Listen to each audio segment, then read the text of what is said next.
ကိုအတွက်ဆိုအမြဲတမ်းရှုံးမဲ့တိုင်ပွဲတစ်ခုနောက်တစ်ခါမရှုံးရင်ပါမင်းငါကြမတွေ့နေရော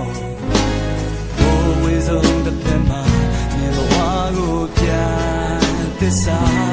မင်းကြောင့်ငါမပြောရပါဒီလိုဆုံးတာကိုအကြောင်းရှိရဲ့လို့ပဲဒီလိုဇတ်သိ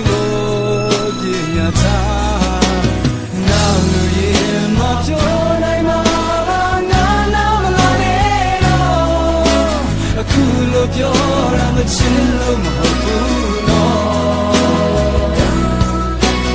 ဘယ်ရကြရဲ့စင်ပြေမှာပါငါနာလည်းပြီးတာမင်းနဲ့ကိုယ်နဲ့စီချနေပြီခွာ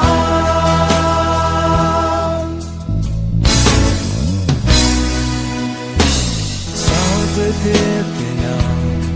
အမြဲချောင်းစင်မချောင်းခံဘူးတနေ့တော့မိုးထဲမှာအမွေဆုံးပ